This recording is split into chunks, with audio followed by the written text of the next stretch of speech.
welcome inside Radio City Music Hall, the Art Deco landmark jewel in the middle of Manhattan, New York City. Cam Newton is on the telephone, and one can only assume on the other end of the line is a member of the Carolina Panthers front office welcoming him into the National Football League as we welcome you into Radio City Music Hall for the first round of the 2011 NFL Draft, brought to you by the good people of Verizon. We could not be more thrilled that you are here with us on NFL Network for a football event. I am Rich Eisen, joined by the king of this particular endeavor, Mike Mayock. Good to see you here, sir. Michael Irvin, Hall of Fame wide receiver, also here along with my coach, Steve Mariucci, and future Hall of Famer, Marshall Faulk. All of us here. We've got Deion Sanders back in the green room. We've got Jason Lockenfora and Michael Lombardi and Jay Glazer all working the phone, so you know exactly what you need to know for the 2011 NFL Draft that, interestingly enough, arrives here on the final Thursday of April, technically not in a lockout. Judge Susan Nelson enjoined the lockout on Monday and refused the league's request for a stay of that ruling, so all of this said is the rules that we expected to have in place for the draft are still in place, as the league has not yet started its league year, saying that perhaps those rules will come on Friday at the earliest. But for the moment, in 2014, up picks from tonight up till 2014 can be traded. That is the only way a trade could be made. That is the only way you can ring the phone of Jerry Richardson that you see on Panthers Cam War Room. That's the only way you could call and make a trade, but it appears that the Panthers are just going to go straight ahead and take what looks to be a very relieved Heisman Trophy winner, Cam Newton, back in the green room, off the phone, getting handshakes, and we know what that usually means, Mike Mayock. You're looking at a draft pick in the National Football League. And let's face it, we've talked about an awful lot of Cam Newton for the last several months for the Carolina Panthers in the division they're in. As talented a quarterback division as there is, they're gifted up front with good offensive linemen. They can run the football. Give this kid a chance. Run the football, play action. They got a chance with him at quarterback. And that phone call that we just saw is very important, guys, because everybody will make that call to the draft prospect that they intend to draft. Are you okay? Are you ready, willing, and able to do this? Yeah. You want to make sure that he's all in one piece and he's excited, and everybody's excited because it's very, got the commission coming up. When has a prospect ever said, Coach, I don't know if I'm up for this? There has been guys or injured. I've got someone on the other line. I almost did. Can you hold on one moment? It looks to be Cam Newton, and the commissioner is soon to come out on the stage. If you have not been watching for the last hour, the commissioner was on the stage moments ago to introduce all of the draftees, and as Marv Albert would say here in New York, heard it from the crowd. We shall see in a moment as the commissioner comes out on the stage to officially place the Carolina Panthers on the clock, even though they have already made their pick. Here's Commissioner Goodell.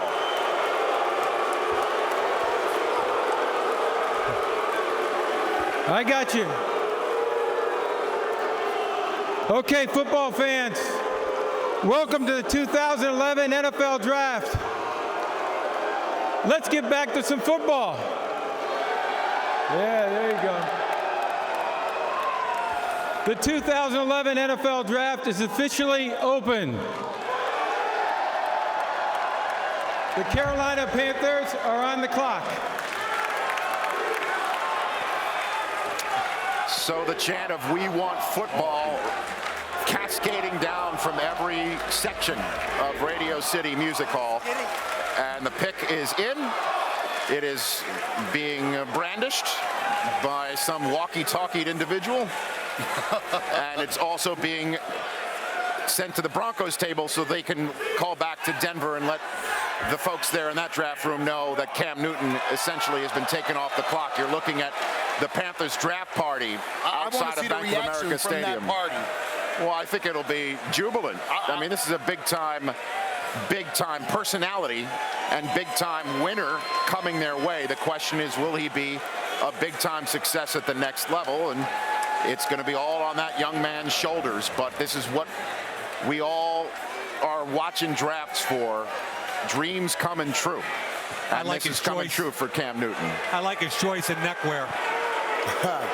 Here Little comes pink. the commissioner. The Panthers didn't waste any time. With the first pick in the 2011 NFL Draft, the Carolina Panthers select Cam Newton, quarterback, Auburn.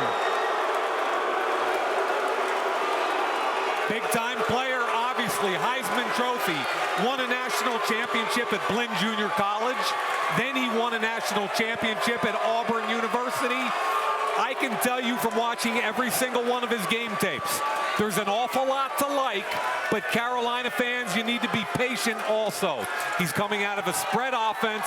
He's got overwhelming presence and athletic ability. The footwork and the anticipation in an NFL passing tree will be brand new to him. However, I think Carolina will take care of him. I think they'll tailor their offense to what he does best. They'll run the football. They've got a good offensive line. Protect your quarterback, just like Atlanta and Baltimore did with Flacco and Ryan 3 years ago. And let me hit you with this, Mike, and let me finish. The scoring offense, they were last. Total offense, they were last. Pass offense, they were last. Red zone, TD, efficiency, they were last. So rush offense, they were about middle of the pack. Right. So right now, you got a rush team to put around this guy. Let me say this. This is how the draft is supposed to work. The most electrifying player goes to the worst team and gives that team hope, gives those fans hope. That's what this is supposed to be. The process works. It's time now to get ready for prime time, presented by Chrysler. Dion, take it away. I would Cam Newton, a first-round draft choice, first pick overall.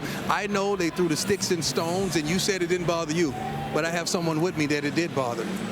And Mama's elated right now. How do you feel about this? Oh, man. You know, the great book says, you know, God won't put too much on you than you can bear. And I'm a living witness, man. But with all that comes a great responsibility, and I'm willing to take it right now. How you feel? Man, give me the emotion, because everybody in the family is crying because all of the hatred, all the naysaying. Hey, through it all, it's like right now I could scream right now, but I know that ain't the same thing to do. But man, am I happy. I'm glad for it to be over and glad for me to know something. You know, it was a lot of sleepless nights and there was a lot of nights where it was uncertainty. But now we can put the cap on the bottom. What's the first thing you're going to do for Mama? We're going on a vacation. Much needed. Much needed vacation. Back to you guys. Thank you. Well, after much sleepless nights, Cam Newton can now afford some silk sheets to get a good night's rest. You go to vacation. You got to go get There's ready. the Get that playbook Broncos tomorrow. war room. They are now on the clock. John Elway. That's John Elway in a draft room. John Elway's doing work. John Fox, John Elway, and Brian Sanders perhaps waiting for the phone to ring, perhaps pulling the trigger on a prearranged deal since Cam Newton was expected to go. Is it Marcell Dareus, the top player on your draft board, Mike Mayock? Marcell Dareus, the defensive tackle out of Alabama. Could it be Von Miller, the linebacker out of Texas A&M? He is on the telephone, it appears. Look, they were number 32 in the league in points allowed. This was a bad defensive football team. They could get help at all three levels on the defensive side.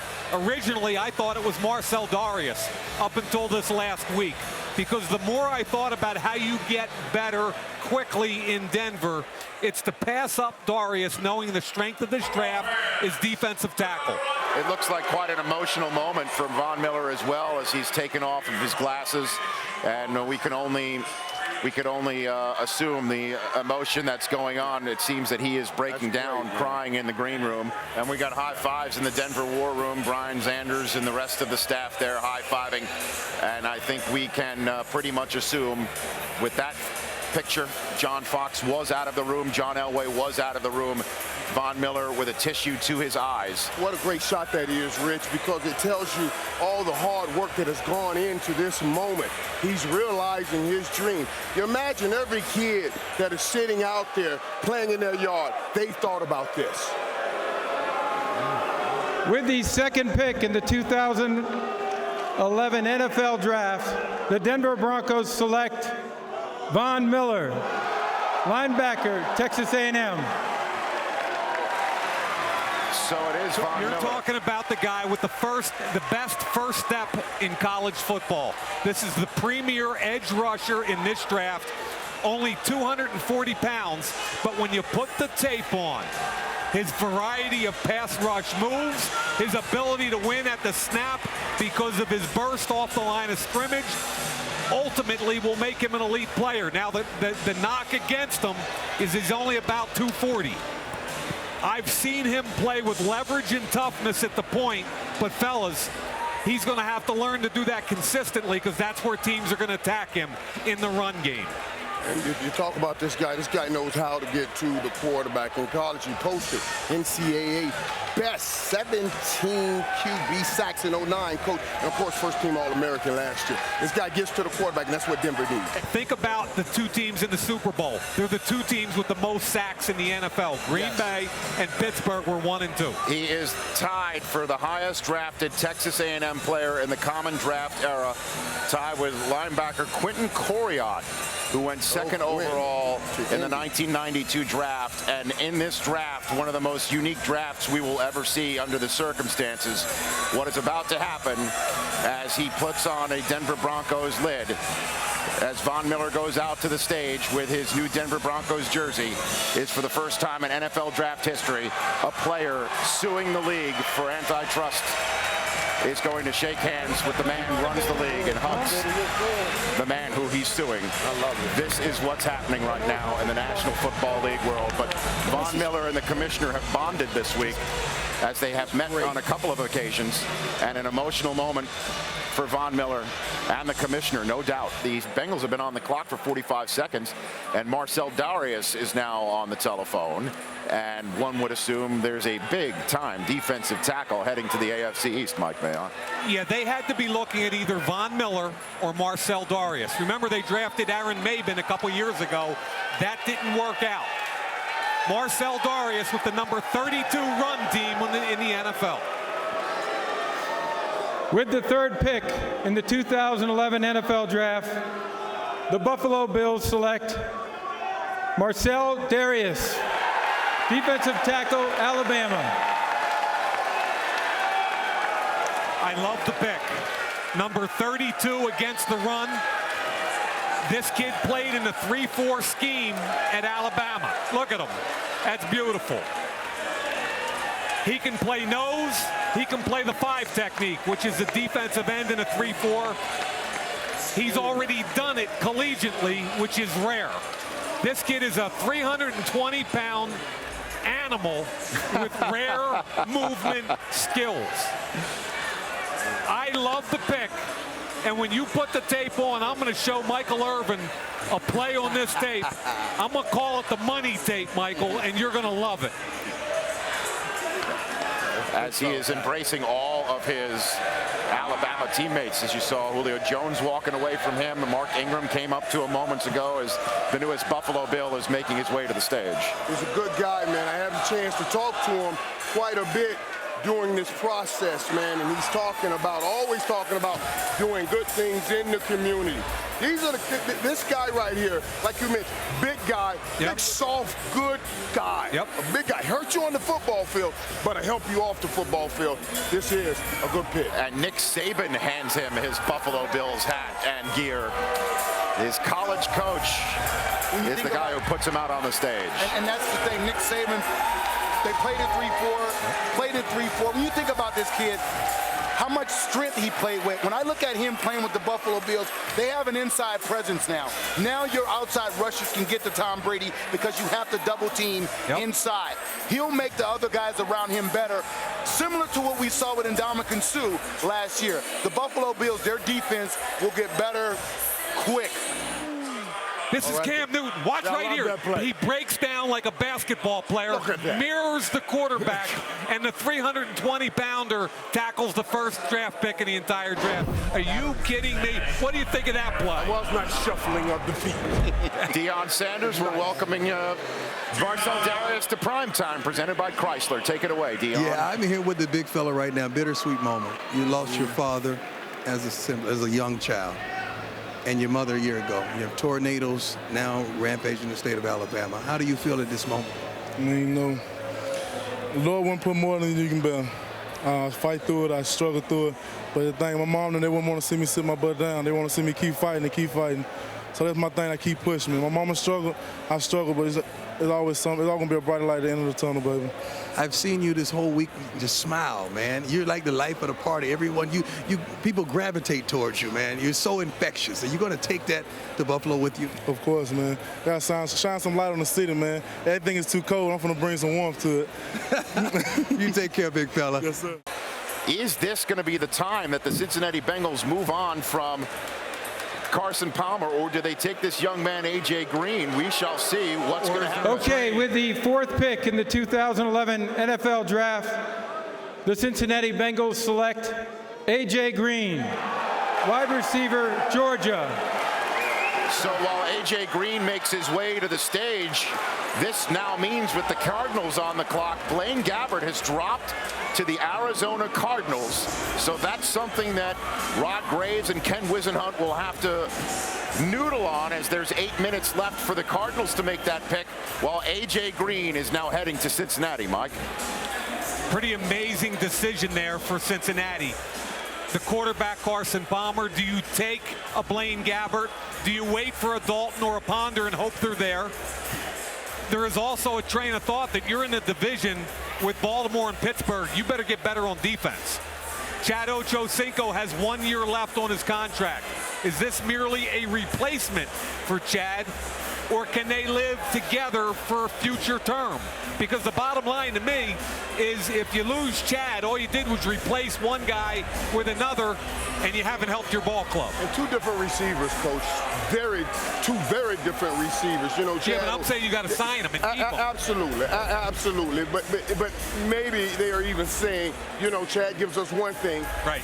We didn't get very far with the one thing Chad gives us. Right. Let's go at someone that gives us something different. And this guy gives you that Randy Moss ability up the field to make plays with the ability to run routes and catch the ball and run after the catch.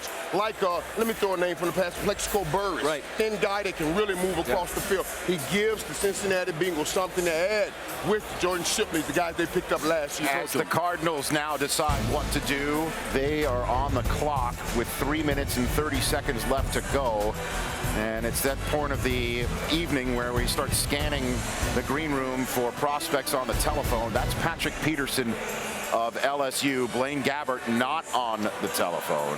So it appears that Arizona will not go with the quarterback from Missouri here, even though that seems to be their most glaring need.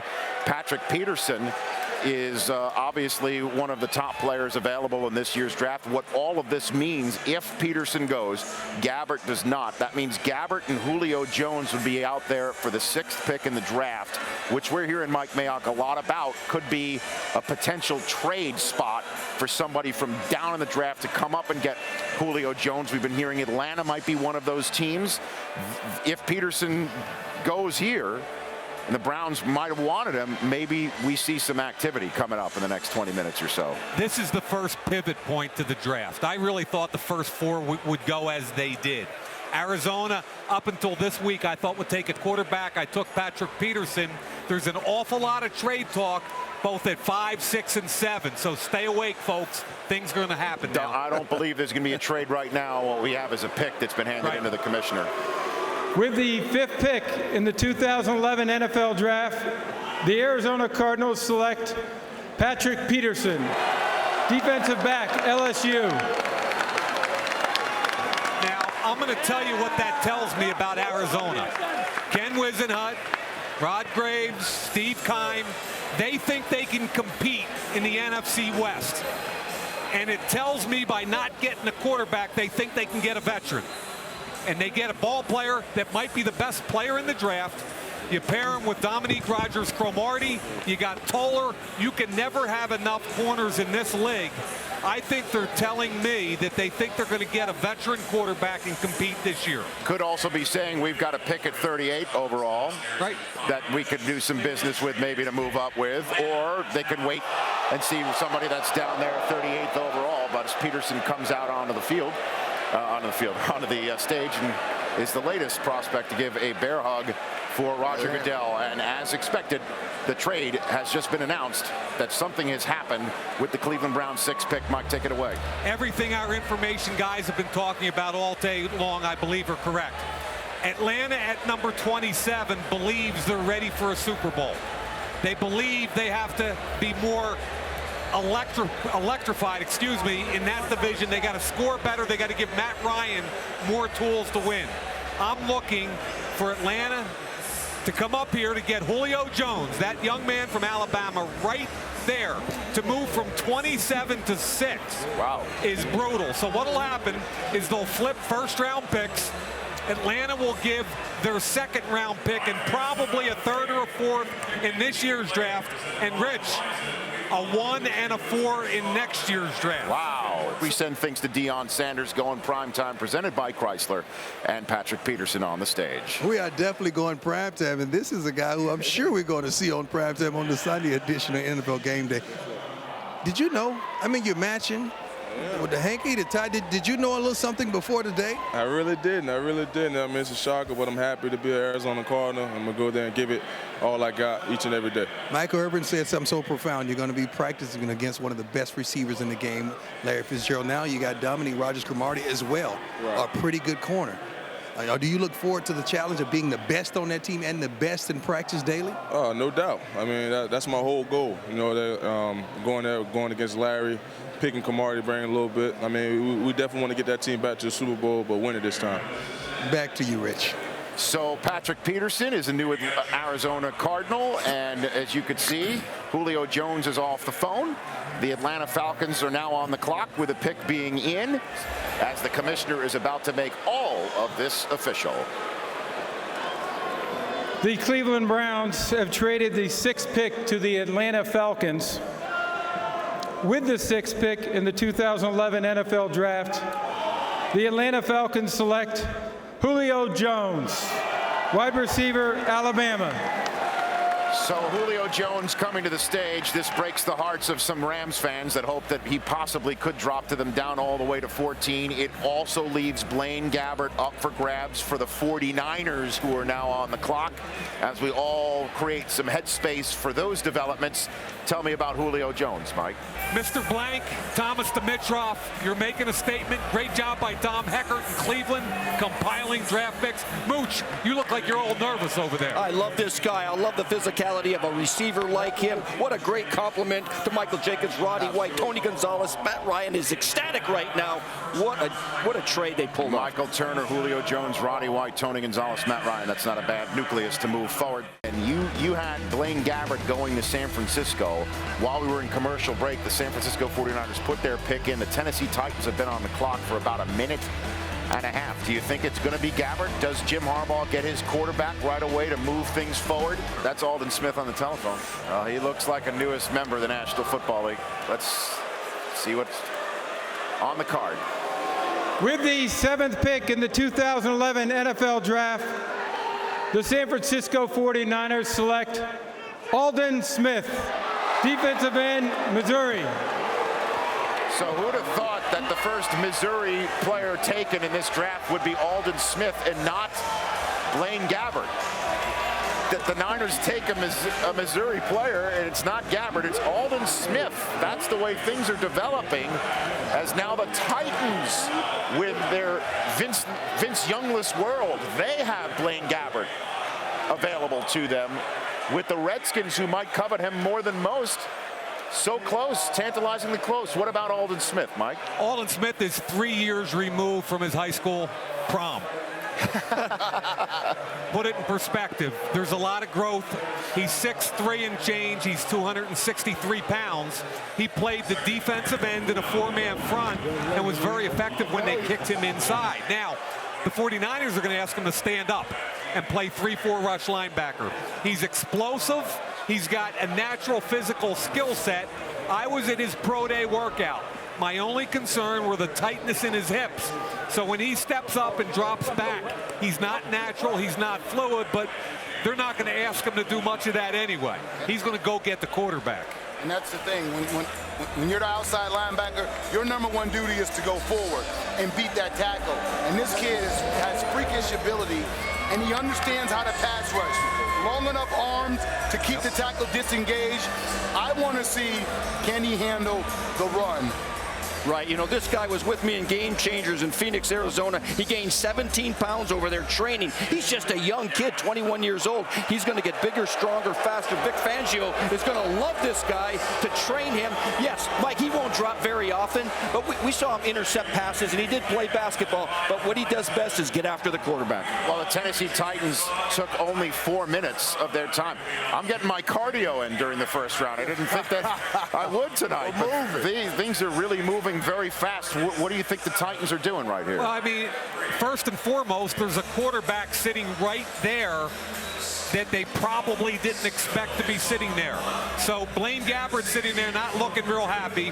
And here comes the commissioner with the pick while Aldon Smith's family's still on the stage. With the 8th pick in the 2011 NFL Draft, the Tennessee Titans select Jake Locker, quarterback, Washington.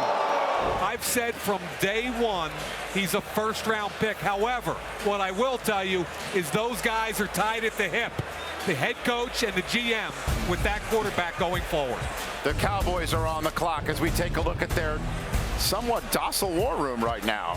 There's one person on the phone. Could this be a trade of some sort? We might see another trade right here with Blaine Gabbert sitting right there. Want you test your theory one more time here, Mike? Now Gabbert's sitting there. If you're Minnesota Vikings at 12 and you think he's the guy, he just got a lot less expensive. Yeah. All you got to do is move up to 9 ahead of Washington, who also might pull the trigger on that young man. So if there is a trade, that's the way I would expect, unless somebody wants to come up for Prince Amukamara, the number 2 corner in the draft. And there's been some rumblings about the Philadelphia Eagles trying to get up and get him. It looks like that something's going to happen. Stephen Jones just got off the phone, and it looked like that they were happy that something had just gone down, whether it was their draft pick or a trade. And Washington is now on the clock. They selected. Yeah. And the Cowboys, I guess, selected. So no trade did go down. We're waiting for the commissioner for the Cowboys pick. I think they were really working a trade there, Rich. Yeah, and they probably didn't get exactly what they wanted. Exactly. So you just stay put and pick your guy. All right, here's the commissioner with the Cowboys pick. With the 9th pick in the 2011 NFL Draft, the Dallas Cowboys select Tyron Smith, offensive tackle, USC. So they went and bolstered that offensive line for the Dallas Cowboys, and Tony Romo has a new protector. I think Tyron Smith has all-pro written all over him. And when you watch him play, he plays against good competition. Played very well against Cameron Jordan, okay? But this is the first time Jerry Jones has ever drafted an offensive lineman in the first round in his 22 years. And when you think about it, you keep saying it, you signed Doug Free. My question is, do you play Doug Free at left? We know Doug Free has some trouble at left, or do you try him at left? Can he be your left tackle with that wingspan? Do you experiment with that for maybe a year? Marshall, I think what you do is you sign Doug Free for a year, or whatever the contract is, but you get him under contract knowing that this kid's played right tackle his whole life. Give him a year to get adjusted and acclimated, and then kick him over to the left side for the rest of his career. And as the newest member of the Dallas Cowboys takes the stage, we have been wondering for the last 3.5 months what the Washington Redskins will do when they're at the 10th pick. That will they go and get a quarterback? But we were mentioning Jake Locker, who's already off the board. Maybe Mallett, who's still on the board. Gabbert was really never even mentioned in the discussion because the Redskins didn't have any other draft picks of note, 3rd or 4th round picks, to trade up to get him. Well, the Skins are on the clock, and guess who's still available? The phone is in the hand of Blaine Gabbert, but guess who he's talking to, people? The Jacksonville Jaguars struck a trade during the commercial break. The Jaguars with David Garrard, who's on the hook for a lot of money there, or has been at least. Why would they make this move? Understand that Jacksonville, all their picks are now being made by Gene Smith and Terry McDonough. Jack Del Rio probably doesn't want a rookie quarterback this year. You don't think? However, for the long-term interests of this ball club, they've got a pretty good quarterback that they believe is a position, if they ever want to win a Super Bowl, has got to be better. So the Jacksonville Jaguars will take Blaine Gabbert, and Rich, it's a position they've been trying to upgrade for several years. And the Jacksonville Jaguars, for moving up 6 spots, give up their second-round pick. So after they choose Gabbert here, we won't hear from the Jaguars until deep in tomorrow night with the 80th overall pick. Meanwhile, the Redskins, who don't have a 3 and a 4 now, add a second-round pick. So we'll be hearing from them twice early on tomorrow night. And the AFC South has a new face under center. With the 10th pick in the 2011 NFL Draft, the Jacksonville Jaguars select Blaine Gabbert, quarterback, Missouri. So we now have 3 quarterbacks going in the first 10 picks of this year's NFL Draft. He's got all the tools in the world. He's got Sam Bradford-type physical tools. However, he won't have the same transition time frame because he's coming out of a spread offense. And I'm sure this is just fine and peachy keen for the Houston Texans, who are on the clock right now, a team that got torched in the back end of their defense, has Prince Amukamara sitting out there for them to take, although they are now 3 minutes into their selection period. What were the Redskins thinking? Because obviously Donovan's not the guy, and Rex, we all presume, isn't the guy, and there is a guy like Blaine Gabbert who they didn't have to trade up to take. It fell right to him, and they passed. I think the bottom line is you bang the table for a franchise quarterback if you believe in him. They obviously did not believe in Blaine Gabbert. And keep in mind, they pick up a second-round pick. This is a team that this year doesn't have a third. So they'll get number 16, 2 2s, and they can begin to rebuild. Maybe Locker was their guy, and Locker shockingly went 8th overall. Yep. Jason Lockenfor, I'd love your insights on what the Redskins think he might have been.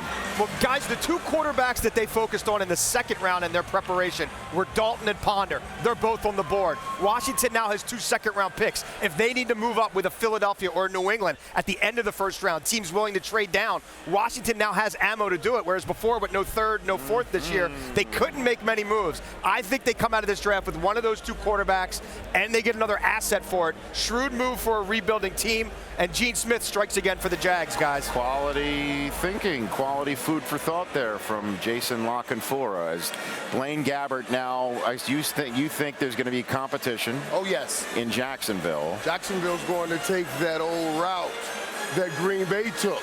Let's sit down a little bit behind Brett Favre and be great in a little bit. They may go that route too. I don't know if it's going to take 3 years, though. How much do you think? Remember now, it's week 15. They lost the AFC South last year. But week 15. But how do you think the Colts feel in that division, and the Texans, who are on the clock right now, that the half of their division might be starting rookie quarterbacks in the same year? I mean, that Colts are liking that as long as they can get a left tackle. We'll see. J.J. Watt is on the phone, and that means that the Texans would be passing on Prince Amukamara, which, well, I mean, listen, you got to get the quarterback down. That's a great way to improve your pass defense as well. And if you could stick this guy on the other end from the first overall pick, Mario Williams, you're shaking your head, Marshall. That's 3. That would be 3 defensive linemen in what, 5 years, 6 years? Yeah. I mean, they're going to the well again on D linemen. I really thought Amukamara would be the pick here. They were torched last year in their secondary. For me, Rick Smith, the general manager, the head coach, Kubiak, their jobs depend on improving their defense. We all know they're going to score points. This team's got to get better in defense. And by the way, I love J.J. Watt. But me too. And he's a stout 5 technique. He can push the pocket. We're going back to that whole thing. Pressure up front makes you better on the back end also. But wow. Hey, Prime, what do you have down there with Gabbert? I'm going to. Here with Blaine Gabbert, did you expect to go higher? It's all up to the teams at this point, and I'm honored to be a Jaguar, and I always end up, you're going to end up in the right place, and that's where I did today. But you had to. I mean, all our commentators, everything, Mike Mayock, they were saying you would go higher, or thinking you were going higher. Were you expecting? I mean, honestly. Oh, I was expecting to get drafted by the end of the night. I had nothing, no preconceived notions coming in tonight, and hey, I'm a number 10 overall draft pick in the NFL draft. That's not too bad. Well, you have a chance to compete for a starting job. Congratulations. Yes, thank you. And this is the first time 3 quarterbacks have been taken in the first 10 overall picks since '99 when Tim Couch, Donovan McNabb, and Akili Smith went in the top 3 picks. So we are seeing that run at quarterbacks. And as J.J. Watt is all smiles, the commissioner's walking to the podium with the Texans pick. With the 11th pick in the 2011 NFL Draft, the Houston Texans select J.J. Watt, defensive end, Wisconsin. So a Badger is going down to Texas. Does he look like a football player? Yeah, he does. He looks like a 5 technique to me. He is, baby. And I'll tell you what, 6'5 and a half, 290 pounds, 34-inch arms. He bench pressed 225 34 times. And guys, at 290 pounds, he ran 4.75. So this is kind of an athletic freak. And if you put the tape on in the Rose Bowl against TCU, you can see him play inside, outside, stand up, and he can disrupt an offense. He has some very simple marching orders now on the Houston Texans. Go hunt 18 twice a year. Look how jam-packed the Vikings draft party is, as they're all on their feet now, waiting to find out who the newest Minnesota Vikings going to be as the pick is in. As a matter of fact, the Lions have already been on the clock for the last 50 seconds. You think they'll blow the horn once they hear the pick? Is that the guy with the motorcycle? They're great fans in Minnesota. With the 12th pick in the 2011 NFL Draft, the Minnesota Vikings select Christian Ponder, quarterback, Florida State. Another big-time low moment. Christian Ponder of Florida State becomes the 4th quarterback taken in the first 12 picks. Leslie Frazier said if that guy was out there, that would be someone you could build around, like Jay Cutler, like Aaron Rodgers, like Matthew Stafford, and the rest of that division. He said he wanted that guy. He believes it's Christian Ponder, Mike. Christian Ponder had a huge draft process starting right here at the Senior Bowl. He had a very average senior season with a bad elbow. Now, what he did in the Senior Bowl, not only did he drive the football with accuracy, but he also was the MVP of the game. Now, what I believe he is a quarterback with a West Coast tool set. Timing and accuracy. Good throw to Hankerson, the Miami player in the game. Throws it away from the inside leveraged corner, puts it on him for a touchdown. So when I look at Ponder, 6'2", slightly above average arm, good feet, has to throw on rhythm and timing. He's a good leader. He's smart. He graduated in 2.5 years. Rick Spielman is now tied at the hip with this young quarterback because, man, he's betting an awful lot on a kid that most people thought was going to go somewhere between about 25 and 40. Steve Mariucci, who does he remind you of? Well, I love this pick because Christian Ponder is a smart guy. He's working on his 2nd master's degree. How about Matt Hasselbeck from Boston College? I'm not talking about where they got drafted. I'm talking about skill set, how they play the game. Matt can make all the throws, short, intermediate, and long. Nothing sensational, but he gets the job done. He was in the Super Bowl not too long ago. Christian Ponder can make all the throws. He's a tough guy. He's overcome injuries. He's a good ball handler. He can make you bite as a linebacker with his play action fakes. He can move out of the pocket with your movements and keeps. And you know what? He can run their offense, the West Coast offense, very well. I like this pick, Christian Ponder. And I said it earlier in the program. He benefits. He's one of those lucky guys that there wasn't any free agency at quarterback, and all of a sudden some teams that need a guy going to reach. Look at the Vikings' reaction at the party. They're wondering what just happened. Some of them are happy. Maybe some are hoping Favre's going to still come back. But they needed a quarterback. And, Mike, you've said this over and over and over again. If the guy out there is a guy you think is the guy, if that makes any sense, yeah, then get the guy. And Frazier said it for the last 3 months. Yep. Everyone else in our division has the guy. We don't have that guy, and if we can get him, they can. And if you heard Jason Lockenfor say moments ago that the Redskins really coveted Ponder, well, there was an oh shoot moment in Virginia just moments ago because Ponder's now off the board. It doesn't matter, Mooch. where you draft the guy if 3 years from now you're in the Super Bowl. Right. Doesn't matter if you draft him at 12 or you draft him at 110. If you believe the guy is a franchise quarterback, as Rick Spielman did, I applaud the move, but he put himself at risk. Mooch. Bill Musgrave is a West Coast guy, and Christian Ponder was the ideal West Coast quarterback in the draft with all of the what we ask of a quarterback in the West Coast offense, the play action, the movements, the keeps, throwing the ball from the run, thinking, making right decisions. He is perfect for that scheme. Well, you're a smart quarterback. They can turn around, not only hand the ball off to that boy Adrian Peterson. It all starts there. The question is, Minnesota's ready to win now. Is he? Is he? Yep. Well, did Ndamukong Suh just get a new roommate on the line in Detroit? Oh, that'd be off the chart. The pick is in. Oh, man. And Nick Fairley is on the phone. Oh, they cannot let that. And that would be Vanden Bosch, Suh, and this beast on the same With line. the 13th pick in the 2011 NFL Draft, the Detroit Lions select Nick Fairley, defensive tackle, Auburn.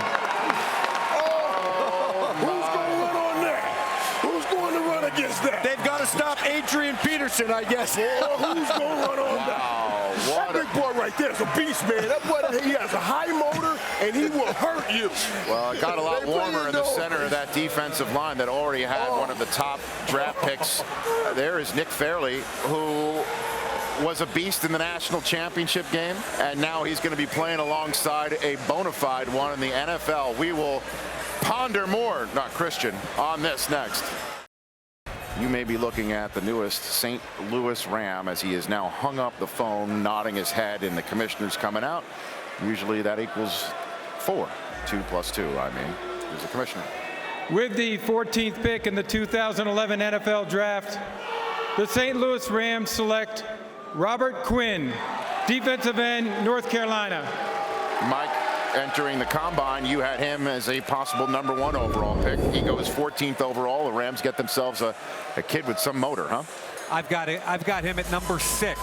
And to me, Robert Quinn, the last time we watched him on tape was over a year ago, and he was a 19-year-old kid.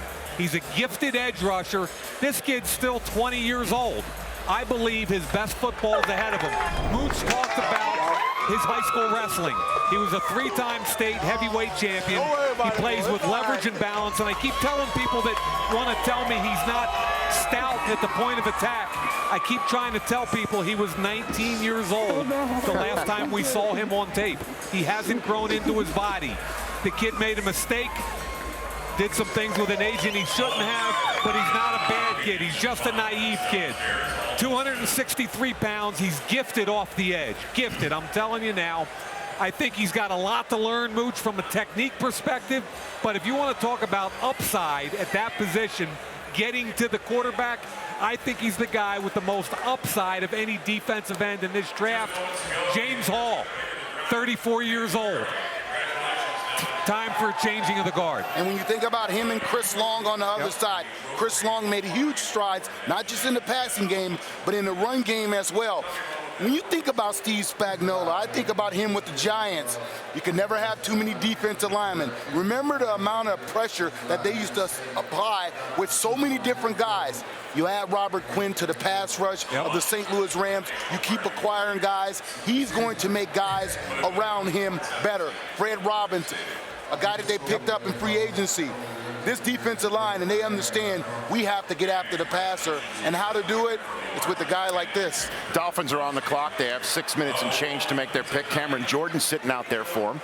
We know that they might want to go ahead and get some young pass rusher to add already to a very young, studly pass rusher on their defensive line. The Jaguars, moments ago, but that was about a half an hour ago, but it's moving so fast, made a trade for the Redskins to choose Blaine Gabbert, who a lot of people thought the Redskins themselves were going to take.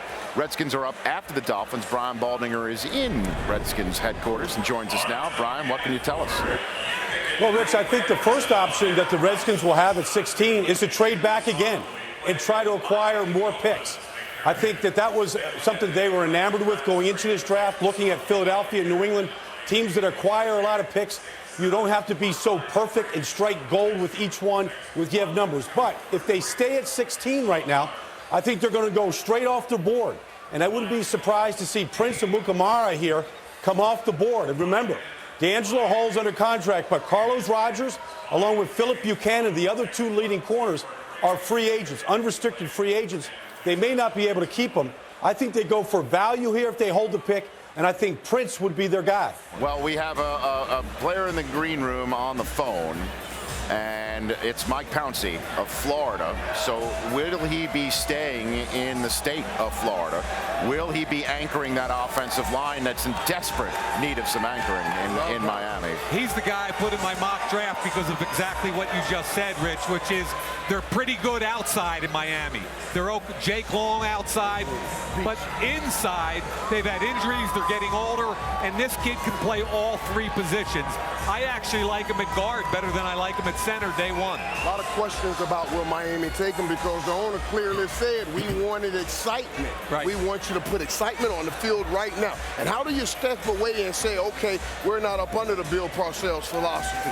You go take another guy. This is what Bill Parcells does. He goes and get the lineman. But these guys, Jeff Ireland, Tony Sperano, they saw the lineman they wanted, and they talked about this for quite a while. They talked to Ryan Mallett quite a few times. They met with him quite a few times, and obviously something scared them off there. And if they got this guy, they wanted this guy. And if it is Mike Pouncey, it surprises me because when I look at their situation at running back, Mark Ingram, oh God, fits what they do perfectly. Yes. And if they're deciding to go offensive line, I mean, they're telling Ronnie Brown, we want you back. We need you on this team. And we know that Ronnie Brown has had knee issues, and people question whether he's a franchise back. But he put up great numbers when he's healthy. And Ricky Williams is there as your two guy. Right. My prediction is this guy's going to make the all-rookie team at guard, possibly a Pro Bowl. He's that good. And just like his brother, Marquise. Same guy. Yeah, I agree, Mooch. Here's the commish. Well, they are twins. With the 15th pick in the 2011 NFL Draft, the Miami Dolphins select Mike Pouncey, center, Florida. So that's Marquise Pouncey, his twin brother from the Pittsburgh Steelers, who's there to welcome his brother into the league. Those two guys were inseparable their whole lives. They were they are twin brothers. They were roommates at Florida. Last year was essentially the first year they were not together because they were on different levels of playing football. Marquise playing such a crucial role for the AFC champion Steelers. And now here comes Mike Pouncey, who said all along that what he wants was to have been drafted higher than his brother, and that just happened. Marquise was the 18th overall pick from the Steelers, and now Mike Pouncey is the 15th overall pick of this year's draft, making his way to the stage. And the Dolphins hope they have struck the similar Pouncey gold that the black and gold in Pittsburgh enjoyed so much last year. Here he comes to the stage, bounding out to meet the commissioner and put on the Dolphin hat and head into the National Football League.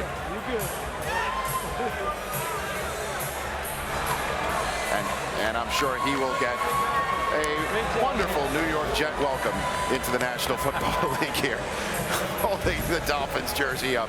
We're going to take a break. The Redskins, for the second time tonight, are on the clock. We'll see if they make another trade or make their first pick. With the Redskins counting down the time, are we looking at the newest defensive pass rusher of the Washington Redskins, the Big Ten Defensive Player of the Year with quite a motor from Purdue? And the Redskins, once again, in case you're just joining us, had Blaine Gabbert right there for the taking about 45 minutes ago, sitting there at the number 10 spot. Gabbert was there for the taking. They decided to answer the telephone and strike a trade with the Jacksonville Jaguars instead. The Jaguars went ahead and got Blaine Gabbert. As the Redskins moved down to the 16th spot, they have just made their selection. And what they essentially can do is they now have a second-round pick to go along with their other second-round pick in their quiver for tomorrow night, and Ryan Kerrigan to show for it. Once this thing is made official out there, Ryan Kerrigan is the guy that they traded down to go get in Washington. Mike Mayock, your thoughts? Oh, pardon me, Mike. There you go.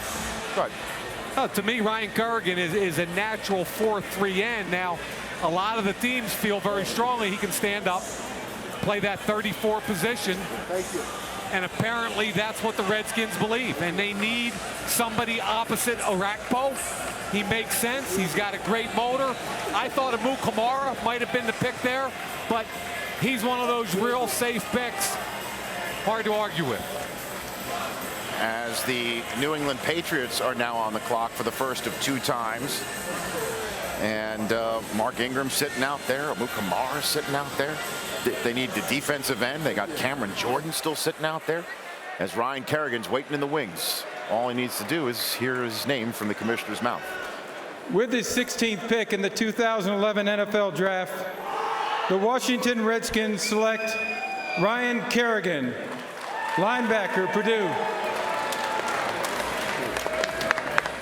There we go. So here's the newest member of the NFC East. Talking about 33 sacks, 14 forced fumbles. Played with his hand in the dirt his whole life, guys. So you're talking about a transition player with the 16th pick. That's always risky, but I think you mitigate that risk when you talk about the work ethic and toughness. What I like about this guy, Mike, a unanimous All-American. He's the co-captain, so you know what kind of guy he's going to be in the locker room. Defensive player of the year in the Big Ten. High motor with hustle. One of these kind of guys. Just got his hair cut. He's looking good. Comes from one of those football families. Coach Father Brandon also played football at Ball State, so you know this guy is one of those football players that belong in that tough NFC East. And when you think about their defense, the Washington Redskins, now we talk about Arakpo. Now you have this guy, a stout guy that can help you inside with the run and can get after the quarterback. This is what they need. They need playmakers on both sides of the ball. Trading back really helped them out. So now, again, like I mentioned, we have now reached the portion of the first round in which, from here on out, the only team that has a seeming need at quarterback is the Seattle Seahawks at 25. Because the Patriots are on the clock for the first of 2 times. Then you got the Chargers, Giants, Bucks, Chiefs, Colts, Eagles, Saints, so on and so forth. Where do you think the Patriots are thinking right now? Do you think the phone's ringing there, or it's too early? It's the 28th pick the phone would be ringing for, Mike. If it's a value pick, it's Prince Amukamara. He slid a little bit. I don't think they'll go for Bowers, who's also sliding. The tailback is of an intrigue to me, Marshall, right here. And they might wait on Ingram to see if he's there at 28, but Mark Ingram fits what they do. They wouldn't have to use a converted wide receiver, trading places, you know, so I think running back, Marshall, with New England might make some sense. And if you think about Bill Belichick and the New England Patriots and the type of guys that they draft, they love SEC players. They love to go get those guys. Mark Ingram on their team, what Mark brings to the fold, inside ability, he can run the ball outside. The best part is he can pass protect, and his hands is adequate enough to use him in the passing game. There are some players available right now that Bill Belichick probably didn't think would be available. Is that safe to say? I think we all thought Prince Amukamara would have been off by now. I don't know why he's sliding at such an important position in this league. Cameron Jordan is a player that fits their scheme. Cameron Jordan can play inside or outside. The Patriots are almost 50-50 with a 3-man front and a 4-man front. People don't realize that. Cameron Jordan would fit either way with them. Prince Amukamara, Mark Ingram, and Castanzo. Now, the last time I said these are the 3 picks, that's who they have to take. The Minnesota Vikings took a quarterback I had ranked number 47, so maybe I ought to shut my mouth. Well, the pick is in. It's okay, Mike. Minnesota was reaching. You did well. They were reaching.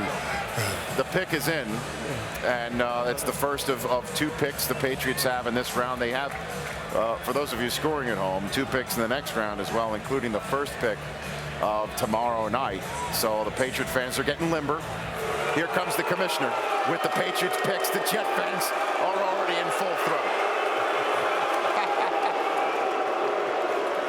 With the 17th pick in the 2011 NFL Draft, the New England Patriots select Nate Solder, offensive tackle, Colorado. Mike Mayock, your thoughts? Now, Nate Solder, to me, is one of the most gifted offensive linemen I've seen in the last couple of years from a foot athlete perspective. However, I think he's underpowered. He's got a tremendously high ceiling, technical issues, which they'll do a great job of in New England. They could have stayed with the hometown kid in Castanzo. Went Solder instead. Chargers are on the clock. The San Diego Chargers are on the clock. Solder surprised you a little bit, I think, Mike Mayock. Hold on a minute. We're going to get some draft buzz from Michael Lombardi and Jason Lockett for. Take it away, guys.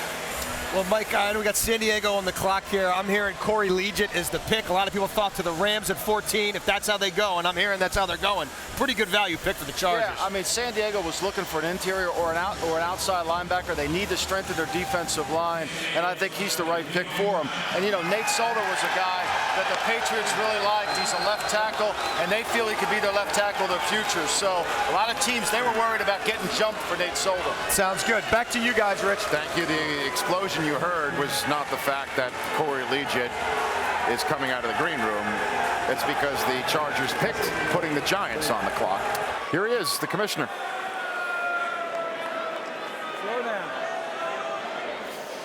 With the 18th pick in the 2011 NFL Draft, the San Diego Chargers select Corey Liuget, defensive end, Illinois. Yeah, fired up in the powder blue. Fighting Illini. As we begin to see some Big Ten players go off the board. J.J. Watt being the first. A couple picks ago, Ryan Kerrigan became the latest Redskin, and now Corey Liuget goes from champagne to cracking some. Nice. He's a new San Diego Charger. Nice. So there's Mark Ingram.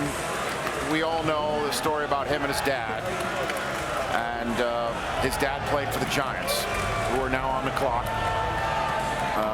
Brandon Jacobs and Ahmad Bradshaw there. What do you think about this being a fit? If you are a Giant fan, or you're the Giants, you're in their organization, everybody keep comparing Mark Ingram to who? Emmitt Smith. Emmitt Smith terrorized the New York Giants, torched him. If you can get this kid behind that offensive line, I mean, we know how much this offensive line loves to run the football. It would only help out Eli Manning and this offense. They questioned the receivers. Last year, I felt like running the football, they got away from. Well, he can help them. But you want to talk about the offensive line. It was banged up quite a bit. I mean, they had some serious problems staying healthy in the second half of the season, and Castanzo is still sitting on the board. You got Carimi, Danny Watkins sitting on the board as well here at 19. Hey, Rich, I think the left tackle position would be coveted now because they can plug him in and move David Deal inside. It's a 2-for-1 if you draft the left tackle. But I think Solder was probably the one they liked. So if it's not Castanzo, and it could be, Aldon Smith is off the board, another guy I believe they like. So for me, I'm with Marshall. I like the tailback pick here. It's a no-brainer. You're getting a great football player, cold weather player, tough kid. Mooch, you love it? I do. You know what? I'm looking at the mock drafts around here, and guess who had? Mock draft is it? Guess who had? Whose mock draft is it? Mayock's mock draft. Mark Ingram. That's who you had, huh? Yeah. You got sources in every building. I had an offensive Nobody lineman. announced that one. I don't know. And Prince Amukamara is on the telephone. And how does this play for you with him? And as some of the fans are getting a load of this shot on our screen here in Radio City Music Hall. What have I been saying all day? Trust your board. I think San Diego just did it with Corey Liuget, and I think the Giants are trusting their board. This kid's a top 10 player. Best player available on their board, Mike. Yes. Yep. You know, he's a great kid, and he was a running back. We all know that. He's over 200 pounds at corner. He's a good-sized corner. The corners in this draft are 200 plus. And I like this guy a lot. He comes from a royal family, Michael. Yes, Coach. And he's a competitor, Coach. When I had a chance to meet with him, chat with him for a moment, when I met him, the first thing he did, he looked at me from head to toe. I said, what are you doing? I said, don't size me up. I'm retired. He said, I can get you, Michael. That's what I like about a player like that. He's ready to challenge the guys in the NFL. There's a smile, finally. Well, as the fans again are seeing that shot that we presented them on television here, that Prince Amukamara is on the phone, and he will be joining a secondary that was retooled in the last couple of years. Antrell Roll, they broke the bank on to go get. They got a very talented safety there as well, Kenny Phillips, and this would certainly bolster things in the NFC East for him at this position. I love the pick for two reasons. And as much as I would say I like Ingram also, I love it for two reasons. He's the number 9 player on my board. Now, I picked Ingram for my mock, so I'm losing points here. But he's my number 9 player. You can't lose when you trust your board. And secondly, you can never have enough corners on a football team. And here's the commissioner to make it official for the big blue faithful who are fired up for the announcement. With the 19th pick in the 2011 NFL Draft, the New York Giants select Prince Amukamara, defensive back, Nebraska. There you go. They like it. They like this. They like it. Marcell It's a skill player. Look at this. It's a skill player. This guy's going to jump out of the rafters. Well, John Mara has an Amukamara now. Man in the corner spot. The G-Men fans. Boy, he'll look good in that Giant uniform. He will look good in a Giant uniform. That's a Giant cornerback. As we check on the Golden Corral best value picks of the draft so far, this has to be the best one we've seen yet, right, Mike? You're number 19. You're getting the number 9 guy on my board. He's a 6-foot, 206-pound corner. I think he has everything because he can play press, he can play off. My only question with him is ball skills. I think with his back to the quarterback, he struggles to find the football. But outside of that, I give him a check mark everywhere. You know, Mike, when we had him over there at API and we worked this guy out, and I threw the ball, and I still got it, don't I, Mike? Yeah, you do. I got a little cannon right here. Anyway, so he caught a lot of passes from me, and he plucked that ball out of the air pretty darn well. I understand on film you'll see that where he might lose the ball, but in terms of catching it with these DB drills, I was impressed with him. So hopefully he'll be better at that as time goes on. That's what Coach, and he did play in high school, play all kind of positions, point guards. This was a track star. This guy's an athlete. He will do 100-meter well. champion in Arizona. We have reached the 20s portion of the first round of the 2011 draft. The Bucks on the clock when we return. We're here at the 20th spot. Ingram is still chilling in the green room. Daquan Bowers, as we all know, a lot of people are talking about this being a pick here because, well, everyone needs pass rushers. A Clemson guy chosen in the first round by Tampa. That happened with Gaines Adams, the late Gaines Adams, a few years ago. And then you got the Chiefs, Colts, Eagles, Saints, Seahawks, Ravens, Redskins. No, pardon me, the Browns finally pick at 27. Patriots, Bears, Jets, Steelers, Packers. Bottom line is you don't see anybody out here who really needs a quarterback except Seattle. Adrian Clayborn is getting all emotional, and he may be joining the Tampa Bay Buccaneers. Keep in mind, they were number 30 in the league in sacks. They couldn't get to the quarterback. To me, they had to get a defensive end. Adrian Clayborn has been through a lot with the Erb's palsy. A lot of people thought he would fall into the second round. I'm really happy for this kid. Yeah. He's a prototype 4-3 defensive end, and he works his tail off. You know, Tampa wants to get back to that great defense, and it starts up front with that Warren Sapp defensive line type guys. They Gerald McCoy last year at defensive tackle. They need more from him. Now you get another guy on the outside like Clayborn. Their defensive front ought to be terrific. And it is a great story, Coach. When you talk about the things that he's gone through. He was the Orange Bowl MVP in 09. They called him an emotional leader. With all that he's gone through, he's still a great leader. He gives it to his team, and his team reciprocate that by giving it back on the field. With the 20th pick in the 2011 NFL Draft, the Tampa Bay Buccaneers select Adrian Clayborn, defensive end, Iowa. There's a run on Big Ten players now as Adrian Clayborn becomes the latest Tampa Bay Buccaneer. And again, when you have quarterbacks like Ryan and Breeze, and certainly Michael Turner coming at you, Julio Jones has just been added to that that division. I'm going to tell you right now, you want to talk about motor, Yes. productivity, and toughness, that kid epitomizes it. Yeah, comes around that corner now and has great hands. Played tight end. Can you imagine a big fella like that catching the ball, running towards you? Played tight end in high school, so he has all kinds of ability and can catch that football. He needs a bigger cap is what it looks like. I said it's a big fella, Rich. They didn't bring a cap big enough for that big fella right there. Getting his handshake from Merton Hanks, and now some props here on the stage at Radio City Music Hall. A dream come true right here. Yes, it is. The Chiefs on the clock with 3 and change to go on that front. Well, Mike, I'm hearing that the Chiefs are trying to trade down. They feel like there's still value. Guys like Cam Jordan on the board, people we didn't expect to be on the board, Right. Mike. What do you think are the trade possibilities? Well, I think Cleveland's trying to trade up. I know New Orleans is trying to trade up. So I think obviously with Cam Jordan slipping this much, he becomes an attractive candidate here in the draft. And then Seattle's another team, but they're looking to get out of the first round. So Cleveland, New Orleans trying to trade up, Seattle trying to trade back. And we've now got Philadelphia on the clock, so the pick is Cleveland on the clock now.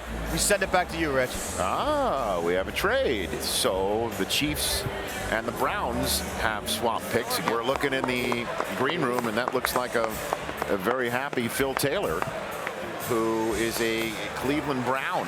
Again, the Browns were at 6, moved down to 27, and now I've traded back up with the Chiefs to move up 6 spots. And again, move down, they got a 2nd and a 4th, and this year's draft with Atlanta.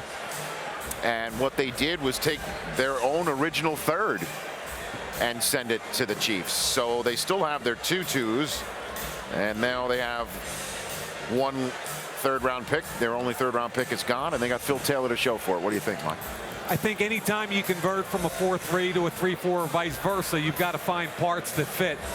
Phil Taylor's the kind of guy that can fit in either defense, and at 340 pounds, you heard me right, 340, he's got rare movement skills. This is a guy that flashed at the Senior Bowl. I thought as the season went on, his tape got better. He dropped weight at Baylor. He got better and better. Costanzo from Boston College, with the Colts on the clock, certainly looks like he's pretty happy. And the Colts on the clock, Rich, you're exactly right. Solder or Costanzo are apt. Look at him, be quiet. So it looks to me. I'm sorry, gee, I wonder who drafted him. You take a look at the hat that's on his head, and it looks like Peyton Manning's going to have a new protector, and he's Anthony Costanzo from Boston College, and Phil Taylor hasn't even really been announced yet. But keep in mind, to finish the thought on Phil Taylor, Dick Duran, the new defensive coordinator, this is a guy that can play that 1, Coach. He'll probably play the 1, and Dick's going to be a 4-3 guy. Yep. He's a brilliant defensive coordinator. But they just lost Sean Rogers. They let him go. Exactly. So they need a big man, and this guy's big and strong and active inside. He'll anchor that defense. It looks like they're going to try to build that defense from inside out. And Mike likes to do this. Mike Holmgren, trade back, move up, and to get the guy they want. So the deal, the parameters of the Chiefs-Browns trade is being announced to the crowd here. And the reason why I'm told there's a little bit of gridlock there is there's a special guest that's going to announce the Browns draft choice. And he's been sort of waiting around because he was supposed to be 6th on the clock. Then he was 27th. And maybe he thought he had some extra time, and they're scrambling to get him up here to tell Phil Taylor to come on out and be introduced as a Cleveland Brown. As the commissioner is now walking to the stage with that special guest who's going to get a little bit extra publicity and exposure than just what he's about to do right here. It's an actual current player with him, and Browns fans love him dearly enough that they voted him to a pretty special spot. Here's the commissioner. We have a special guest here tonight to announce the Cleveland Browns selection. You know who he is. Please welcome Browns running back Peyton Hillis.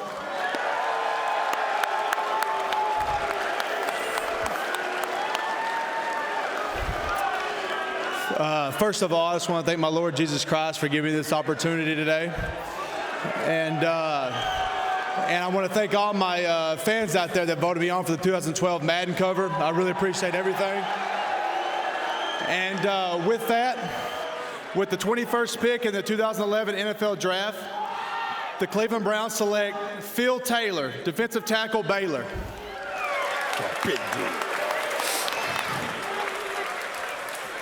Here he comes. Looks like a sheriff to me. Well, that's a big dude there, Mike. Yeah, he's going to use up 2 blockers, I promise you.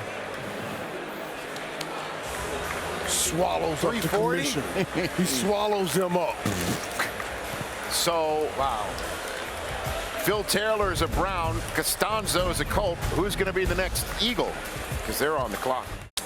Now, I know it's probably felt like quite a long night for Anthony Castanzo. The draft started at 8 o'clock. It took him about 2.5 hours to get a phone call. But that wait means he slipped all the way down to protect Peyton Manning and play for the Indianapolis Colts, which ain't too shabby. He's a Boston College guy, right? Yeah, he is. That education will be tested in that offense early. Biochemistry major. He's a smart guy now. Biochemistry major. We will find out in that offense. How do you mean by that? In that offense, it's complex, but it's simple at the same time. They don't run a lot of motions. They don't do a lot of shifts. The plays are called at the line. Peyton can change the play, whether he calls 3 plays in the huddle and come up with a new play, and you have to be on par because the protection can change at any time. This quarterback has the playbook at his hands on any snap to do whatever he wants to. His education, not just on how to block guys, but how to play in this offense, will be tested. Marshall, anytime a guy wins the Scanlon Award over there at Boston College, you got to be a stud. Okay. Who else won that award? Who else won that award? 79. The commissioners. With the 22nd pick in the 2011 NFL Draft, the Indianapolis Colts select Anthony Castanzo, offensive tackle, Boston College.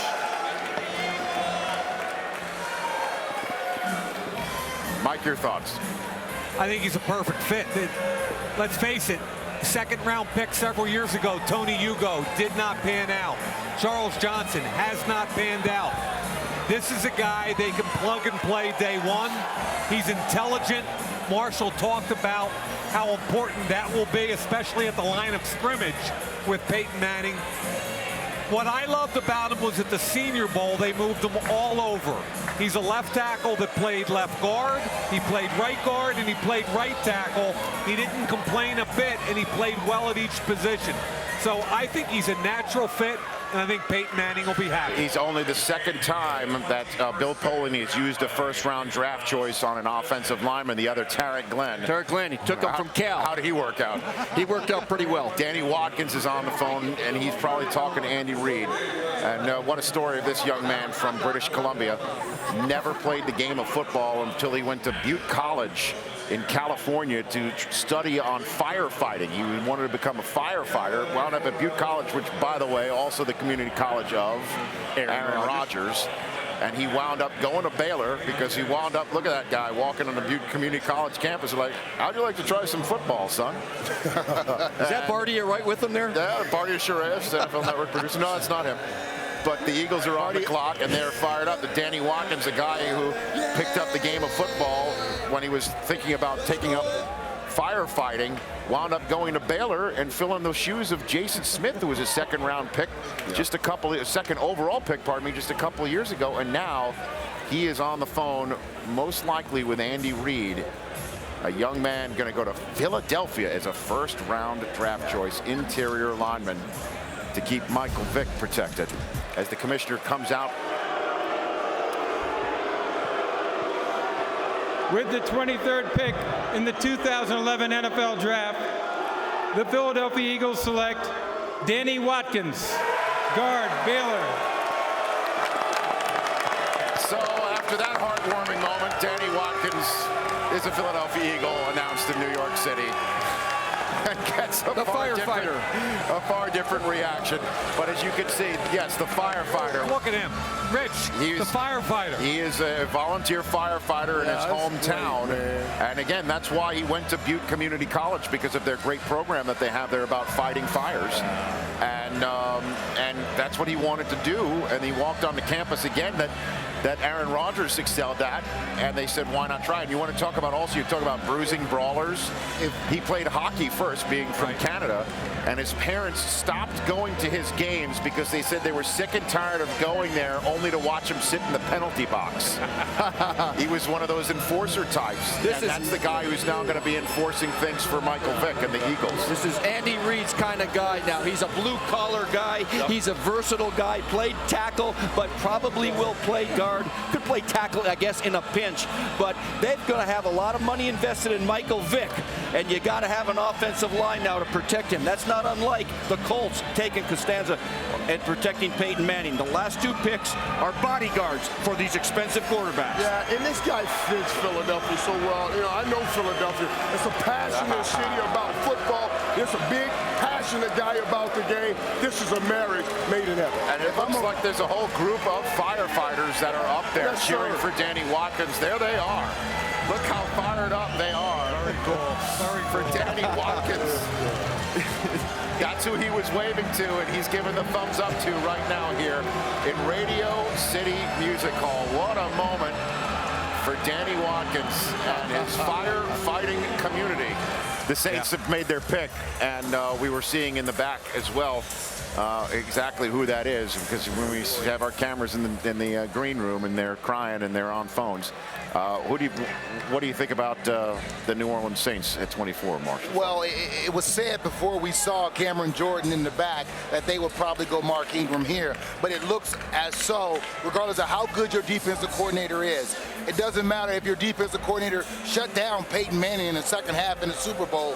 You still have to have players to get after the quarterback when you can't compromise the back end of coverage. This pick makes sense for what we saw from the Saints late in the season. With the 24th pick in the 2011 NFL Draft, the New Orleans Saints select Cameron Jordan, defensive end, California. So as Cam Jordan comes out here, Mike, where was he? He's way up on your draft board. This is another value pick right here. Number 11 on my board goes 24th. I really thought a 3-4 team would have jumped on him a long time ago. It's like NASA. That's like NASA. Look at that. I don't know. They don't even have enough Most chairs. teams will have their coaches and scouts in there if they can fit them. Pete, if you're listening, give us a wave. There you go. As we are in the final third of the first round of the 2011 draft. Let's get the Seahawks pick. With the 25th pick in the 2011 NFL Draft, the Seattle Seahawks select James Carpenter, tackle, Alabama. How about that? So you just saw Nick Saban go. James Carpenter, he got selected, and he went before Mark Ingram. Wow. Nick was surprised.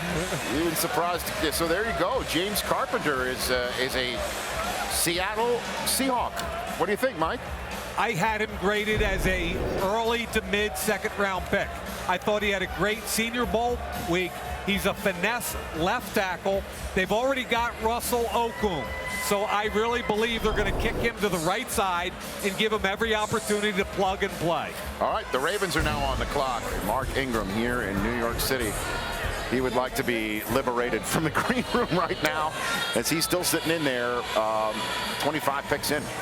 I think somebody is waiting to see if there's a stay on the 26th pick right now. I feel like play with that, Rich. That was good. We're sort of in limbo.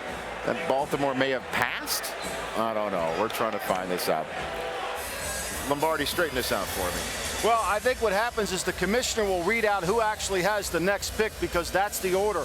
But typically, whenever you make a pick, you show it to the team picking after you, so you can't double up the pick, so nobody can jump over you. When Joe Bussard's that busy on the phone, that tells me there's a trade or somebody got the pick in. He's checking out something on the player. So that's the way I would see that coming down.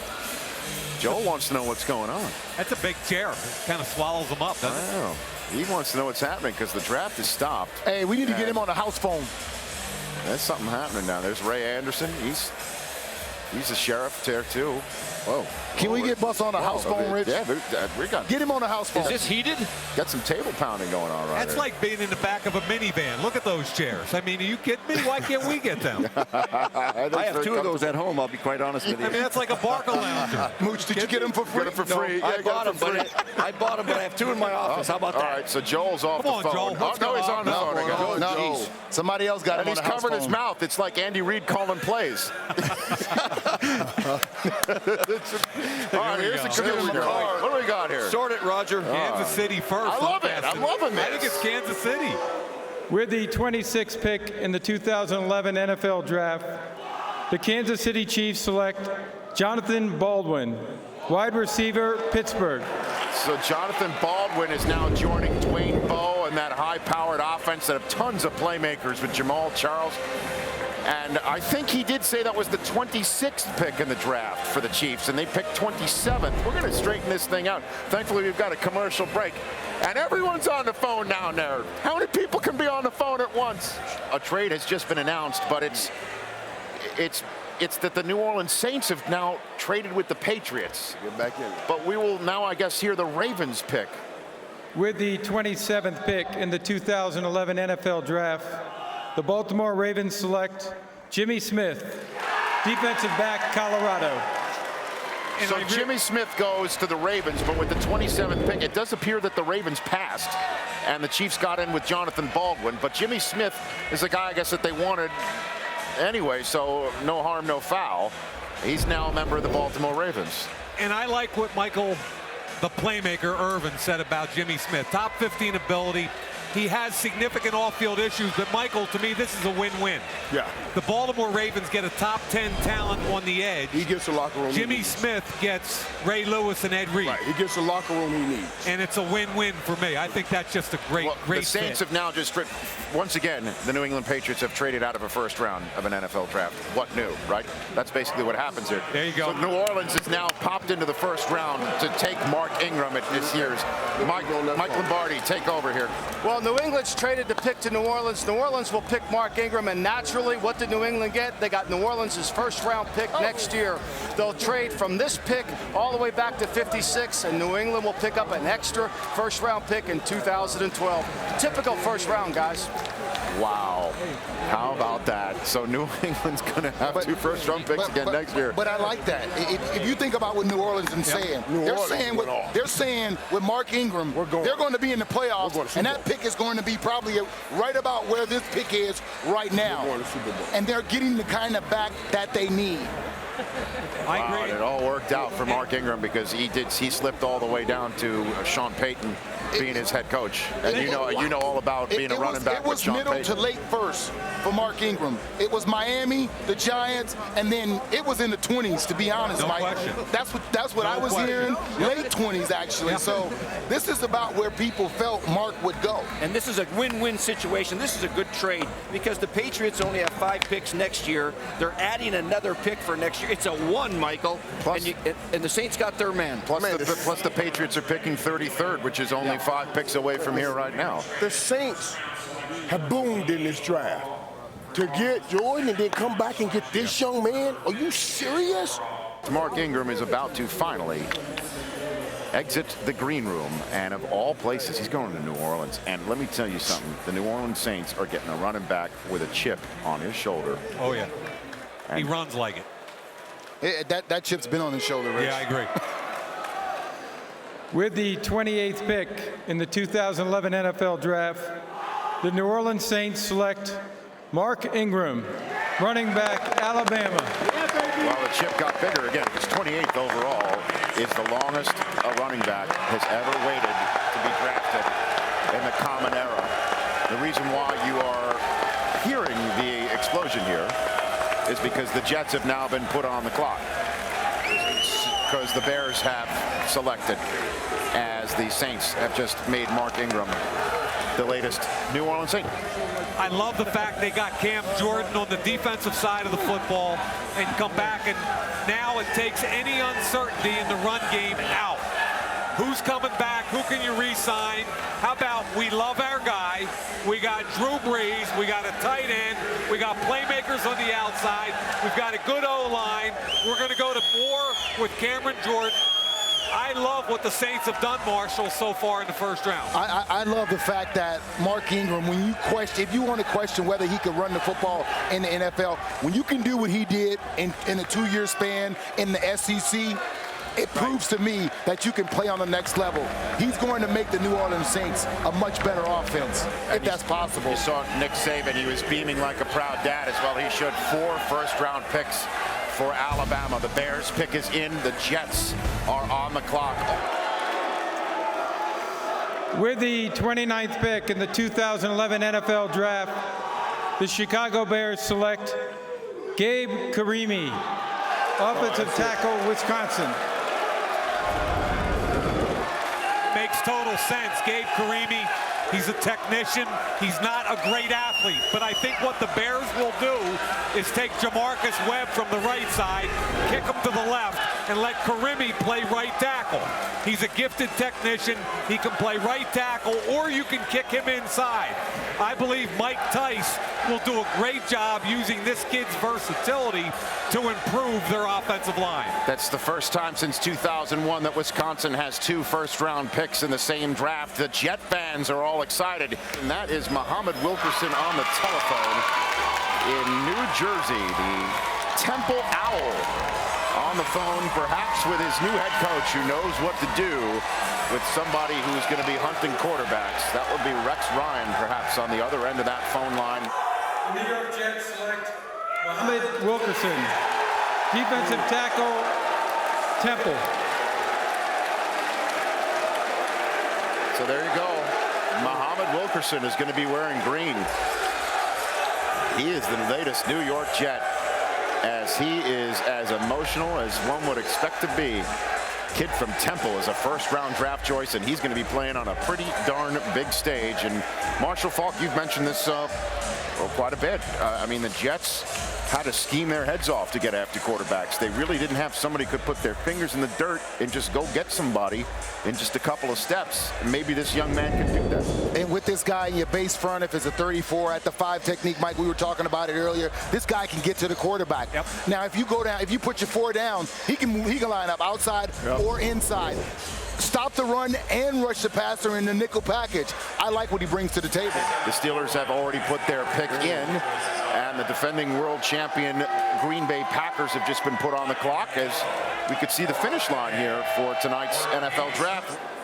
With the 31st pick in the 2011 NFL Draft, the Pittsburgh Steelers select Cameron Hayward, defensive end, Ohio State. Very emotional moment for the Buckeye. He is going to be coached up by Dick LeBeau. That ain't too shabby. He's also the 8th defensive end to be chosen in tonight's first round. None of them named Daquan Bowers. So we're waiting on the final first-round pick of 2011. And I got to tell you, this has just been fantastic talking football for 4 hours. What a quick dream. first round, wasn't it? It's just been great. The pace has been great, too. The pace has been phenomenal. All right, here's the Green Bay Packers to wrap up the night with their final pick of the Thursday night.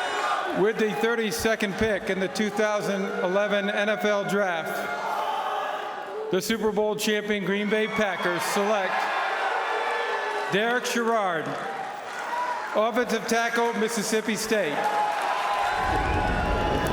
So they went for protection for Aaron Rodgers, Mike. And to me, it's a really natural pick. Again, he's a finesse left tackle, a better pass protector.